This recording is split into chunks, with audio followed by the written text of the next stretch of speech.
In this video, I'm gonna share with you some pretty high level, super secret stuff. I'm gonna outline for you some of the major changes that we've made to our Airbnb business to adapt, to overcome, thrive, and make it through coronavirus and of course into the future as a stronger business going forward.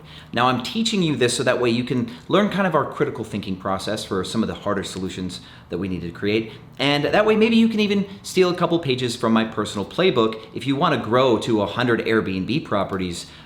This is the kind of stuff that you'll want to catch on to and know. So now I've taken $4,000 and in 6 years I've taken that $4,000 and turned it into $10 million worth of revenue on the Airbnb platform. That's no small feat, but you can do something like that too if you want to spend your time building an Airbnb business. My name's Sean Rakijic, I'm here to help, and let's jump in.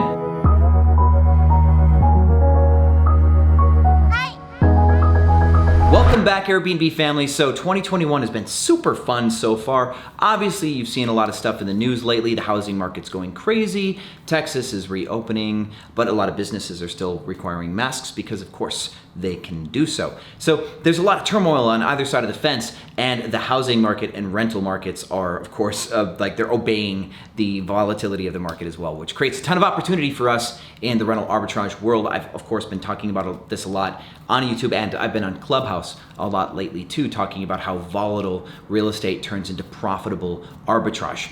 So keep that in your head. So I want to talk to you about some of the cool, crazy, weird decisions that we've had to make as we've gone through coronavirus, and maybe this can teach you how to better run your Airbnb business. So like the video before you forget in the future, subscribe if you're new or if you've been delaying to. Maybe you just don't like my face and that's why you're not subscribed yet. So maybe change your mind, and you can still not like my face, but maybe subscribe so you still get the videos because you like the videos, I hope.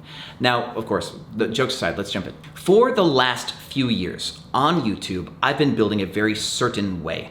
And it's almost been defined by the fact that I wanted to prove something on YouTube. What I did is I got to 100 properties using only Airbnb. And I was vocal against HomeAway for some period of time, like on one video, because we had a bad experience. But HomeAway, what they did is they grouped like 115 plus probably websites from across Europe and made HomeAway like a conglomerate. So their strength was more so that they had a bunch of data, not that they had like a really cool UI or UX or platform experience, blah, blah, blah. So, but now because of COVID, like all loyalties aside, we've gone multi-platform and we've been building out on a channel manager, like all that good stuff. So what you're gonna see on this channel is gonna be some really funky, cool, like what you need to know about different platforms and how to use a channel manager, because dang, Airbnb is like prissy about connecting to channel managers, and they make all sorts of like restrictions once you're connected, and I'll teach you all about that later. But we are channel manager enabled and we're multi-platform. And I'd say my favorite platform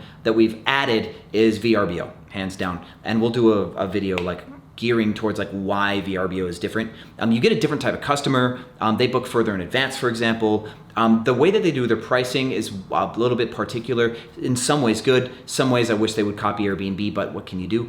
But going multi-platform and adding a channel manager is one of the new things we've done, because until now, we were saving more money by not paying for extra systems and services and all that extra complexity, because my personal pricing strategy generates so much revenue on Airbnb alone, and combining that with Airbnb's SEO from being just completely loyal to their channel, it's always worked out for us. But now, there's been a lot of people throwing parties on Airbnb, and we just don't necessarily like the guests as much, and so we are now been open-minded to new customers. And so now we are no longer just Airbnb Automated per se. And so we are multi-platform, we're taking guests off of VRBO. We've always taken direct guests, we've talked about that before, but to plug it all in now that we've got more than one elegant system in place, we've also got a channel manager. For those of you wondering, we use Zivu at the moment. And of course, that will be a reoccurring conversation in the future. 2, I've given Haley so much more control and power over the company. Now, this isn't just COVID. The reason why is because Haley's growing within the business. And if you hire people within a company, they need vertical prospects. And Haley is eventually going to put me out of my own job in my company, essentially. So we've got about 100 properties, and Haley directly runs over half of them. And by proxy, she has authority over all of the company, and I've been moving her more up in the world. And I'm even letting her go prospect apartment complexes, make the pitch, negotiate the deals, Like she even has the power of pen now for checks and leases and stuff like that. Pretty powerful stuff. And that's a move that I never thought I would make, but work remote has really given me a chance to give Haley more control over the company, and she's proven herself to be the bomb. So we are now delegating more to our management team, and we're pretty much trying to empower everybody down the command chain to do more stuff. And so Haley's made some key changes to the business, like she's hired a full-time stager, somebody who sets up all of the new units, and of course trying to like stage the place on a budget, take all the photos and streamline the launch process. Because Haley and I disagreed at one point, and we're coming more together on this, where I want units up in 72 hours or less, right? We can time everything, lease start date, furniture, 72 hours, photos taken, ready to list. Now Haley, way back in the day, we're talking, it had to be at least 6 months ago, Haley had a project where she had a bunch of listings that she had to put up. We scheduled a lot of apartments, and it took her, a good margin longer than 72 hours. And we had a good tussle, disagreement on, really what's the danger of launching when you're not completely ready and you need a couple pieces still and stuff like that, or waiting till it's completely done where you don't have to go back into the unit. And so we had a philosophy on quality and timeline and loss. And because now that she's more powerful within the company, I think now that she's protecting more of the levers, she's starting to see things more bird's eye view, and we're getting along a little bit more on those topics. But it's really cool to see her grow and to see her change as an executive. And of course, some of the changes that she's making to the business are really, really fresh. So if I could give you, I guess, any advice from what I've learned by promoting Haley up through the ranks, is that you may be your resident expert in your fishbowl, but fresh eyes always have some form of extra value. And when I used to run my sales organization only, right, back when I only built sales teams to sell newspaper subscriptions, every time I brought in a expert top performer, like a salesperson who's always at the top of their pay bracket from a different industry, I wouldn't even train them initially. I'd say, hey, I have a formal training that I want you to go through, but I am curious how you would approach this job. So I'm gonna let you go in, we're gonna give you the basics, and I wanna see how you intuitively approach this sale so I can learn from some of the best practices from your industry, and I wanna see if I can collect anything, and maybe we can improve the company from some of the stuff that you bring us. And those salespeople were always super happy to show off and add those changes. So we've been networking more with hosts with that said, and we've been learning a lot from other hosts and kind of how they've been changing the game and how they've been kind of adapting and how they avoid bad party guests and stuff like that. So even myself, I'm going into communities of hosts in different cities where their experiences are different, and I'm listening a lot. And I'm looking for things that I can bring back to Haley and say, hey, I've met some really cool hosts out of Houston, out of Philly, out of Chicago, where we're not even in Chicago, San Francisco or LA, just the same, we're not in there. But they've got some really wild ideas based on how the housing market has crashed or how there's been too many parties. So that's another thing that we're doing, is we're kind of spying on Airbnb hosts. And so if you're one of them, thank you for the information, by the way. Clap for you. And Haley thanks you too. Another pretty wild change is we are actively looking for furnished properties. And in this channel, I always say, don't go for furnished. But something's changed in the industry lately, which is the furnished properties that we're picking up are ones that belonged to a competitor of ours or multiple competitors of ours, and they've left Airbnb level furnished properties sitting. So they're uniquely furnished, they're well done, but the company just blew their budget and couldn't manage their revenues and they went out of business. So over 50% of all of our acquisitions for 2020 coming into 2021 to date, right? Everything post-March, the last calendar rolling year, over 50% of those new doors have been furnished by a competitor of ours, and we've gotten that furniture for free. So that's another change that we've made, is what we're looking for has effectively changed how we prospect. But on the other side of the fence too, when we look for a regular deal, we are much more selective right now because we're looking for landlords who will say yes to some wild asks. So we have asked for more than our typical 8 weeks free a lot of times with these deals. We're asking for 10 or 12 weeks free. We're asking for really crazy terms, and we're getting these crazy terms sometimes because they're really not so crazy when you do the math. The landlord's like, okay, I've got a lot of occupancy right now.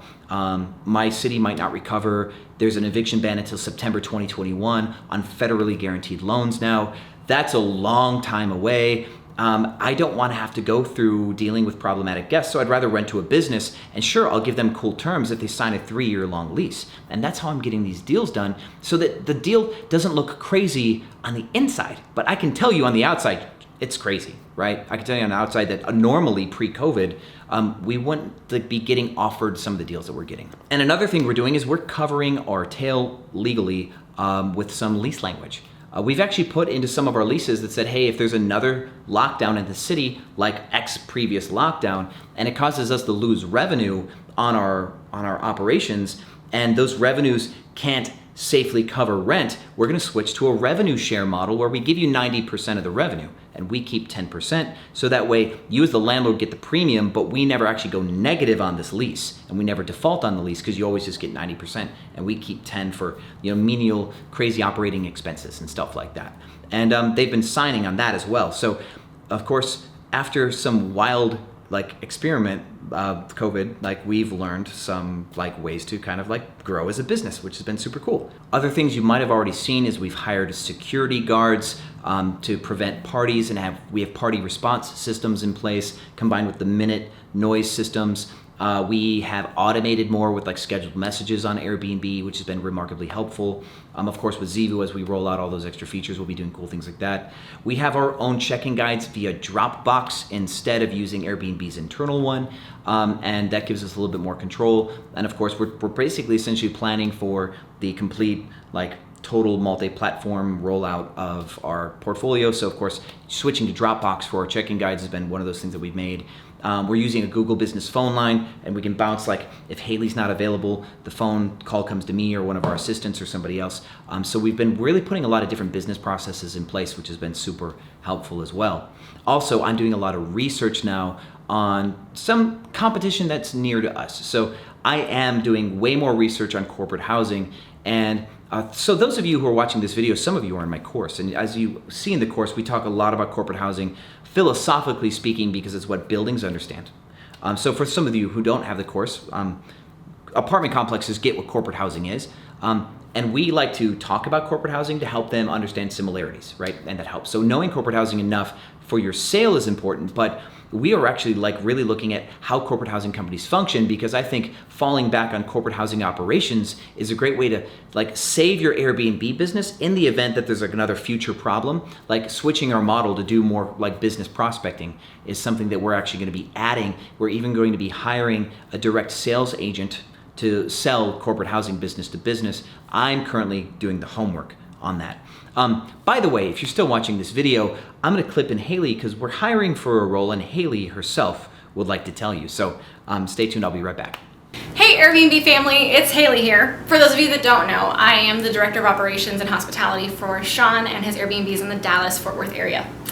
First of all, I wanted to take a shout out here and say thank you to everybody who donated and reached out and wished me kind words and get well soon after my car accident. It was a rough time, and you guys are the ones that really helped me through it. I'm so blessed and grateful, and I just had to acknowledge that. So thank you. And I also wanted to spend a moment today just reaching out to the entire family here and see if anyone is interested in a housekeeping management position. I'm really excited. This is our first time actually asking our viewers to join us, and I'm thrilled about it. It's a cool opportunity. I know how excited I was when I got to first start working for Sean, and to get to see someone else who may have this chance is awesome. We're looking specifically in the Dallas area. I'm looking for someone who's experienced, either has owned their own housekeeping business, or maybe someone who has worked for, as in a management position, another housekeeping company. I'm looking for someone who really loves their job. I need you to be passionate about this type of work. You kind of have to if you're going to be good at it. And lastly, and this is more personal, up until this point, our housekeeping team has had me as their housekeeping manager, and we have become a little family. I care about them so much, and we've bonded, and we have memories and experiences that we've shared together over some of our crazy guests and even really good ones. And they mean a lot to me. And I'm not just going to turn them over to anyone. So I need another manager who's going to care for them the same way that I do. Almost like a mother, but in a really good way, in a way that's nurturing. And I need someone who will look at them and want to help them grow and excel and become leaders themselves and do whatever it takes to get them there. So if you think that's you, then I need you to email us at dallas@padsuites.com. And if we think you're a good fit, it'll start out as more of an intern trial run. And if it goes really, really well and you excel, then we're looking at a full-time job with Pad Suites and Sean, Rocky, Deej, and Haley. So I, again, think it's a super awesome opportunity. I'm excited to get to be the person to ask and reach out to you guys to get to do this with us. And I'm looking forward to meeting you one day. So the craziest thing of all probably with COVID-19, what we've done is we've grown and we've gotten better and we're still here. And I'm so proud of our team because of that. I know that a lot of people in the comments last year and through the summer were talking mad smack, like that our business is going to go under and we deserve to because like we're leasing and we should be buying or whatever. And they like this business model shouldn't be legit, so you should go out of business. We're still here, guys. So like and subscribe because this business model rocks. I love it. And of course I love doing this channel. So I look forward to giving you more content and showing you more of what Airbnb rental arbitrage, the short-term rental market, can do for you to make your life better. Thank you for watching, and I'll see you on the other side.